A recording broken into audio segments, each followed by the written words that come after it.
We're still talking about command line usage. This video is about executing PHP files. There are three different ways of supplying the CLI SAPI with PHP code to be executed.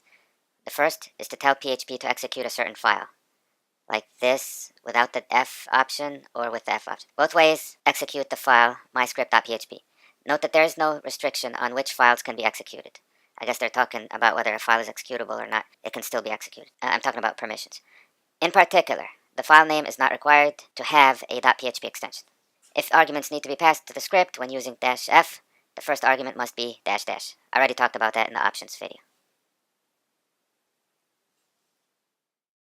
And the second way of executing PHP files, or PHP code, is to pass the PHP code to execute directly on the command line. PHP, the command, option R, single quotes, not double quotes. It has to be single quotes. And then one or two or a couple of PHP statements. Special care has to be taken with regard to shell variable substitution and usage of quotes.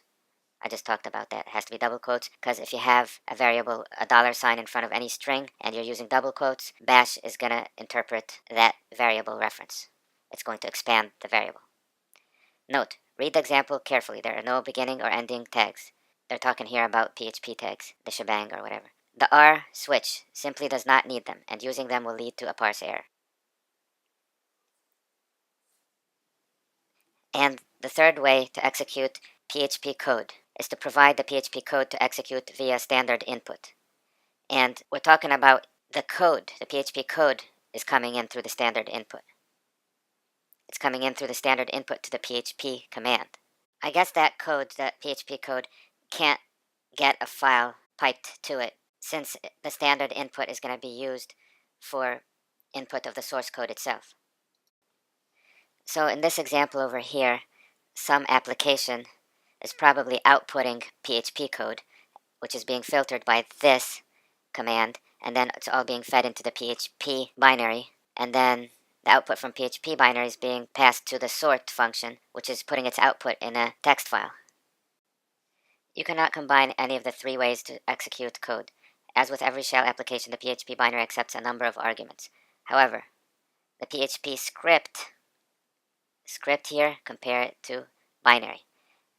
In other words, the script that you wrote can also receive further arguments. The number of arguments that can be passed to your script is not limited by PHP. And although the shell has a limit to the number of characters which can be passed, this is not in general likely to be hit. The arguments passed to the script are available in the global array argv. The first index always contains the name of the script as called from the command line. Note that if the code is executed in line using the command line switch R, the value argv0 will be just a dash. The same is true if the code is executed via a pipe from standard in. A second global variable argc contains the number of elements in the argv array, not the number of arguments passed to the script. As long as the arguments to be passed to the script do not start with the dash character, there's nothing special to watch out for. Passing an argument to the script which starts with a dash will cause trouble because the PHP interpreter thinks it has to handle it itself, even before executing the script. To prevent this, use the argument list separator --. After this separator has been parsed by PHP, every following argument is passed untouched to the script. You can see it right here. Okay, see the --? Okay, PHP, then an argument to PHP interpreter, and then --. The H here will be passed to the script. The script is just this line of PHP. Remember, we said there are three different ways to execute PHP files or PHP code. We had 1, 2, and 3. Well, apparently there's a fourth way to do it. However, on Unix systems, there's another way of using PHP for shell scripting. Make the first line of the script start with the shebang and like this, or whatever the path to this PHP CLI binary is if different. The rest of the file should contain normal PHP code within the usual PHP starting and end tags, like this, this, and that one.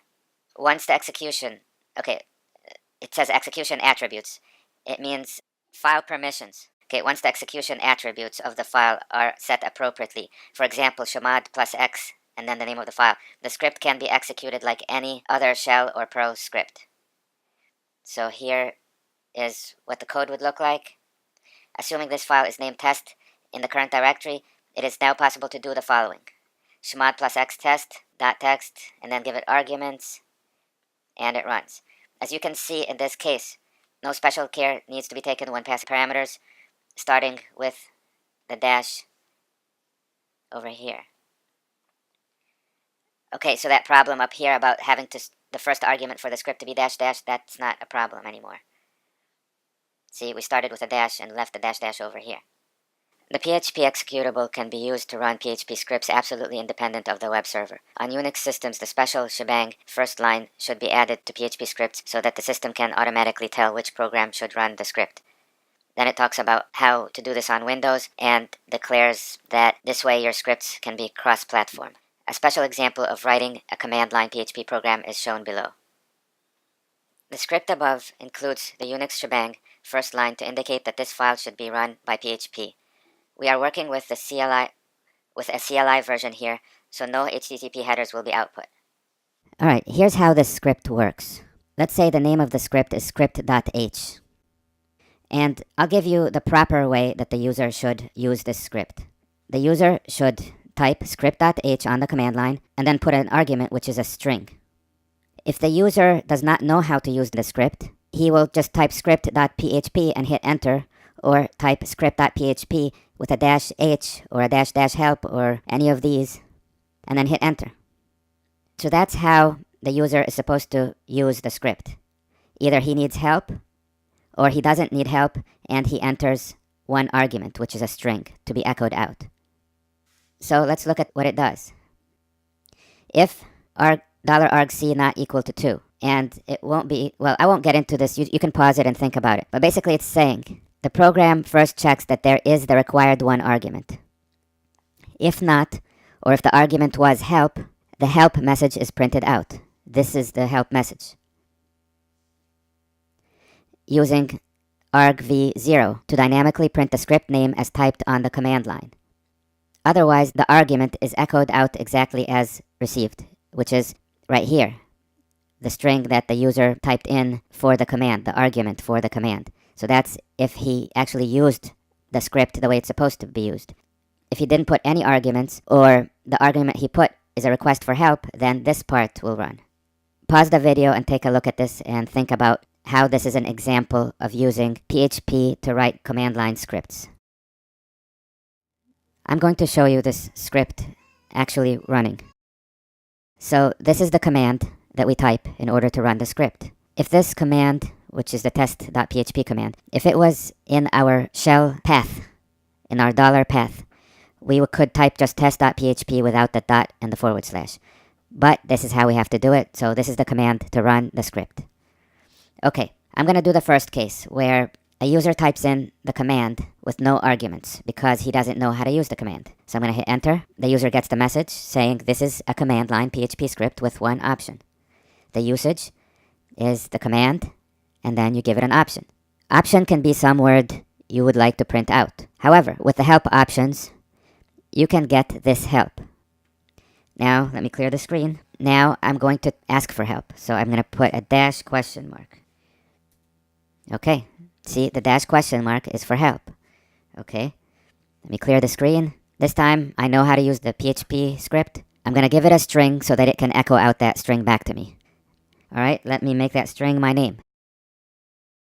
Okay, so it echoed back the string. Unfortunately, there's no new line, so it put the prompt back over here.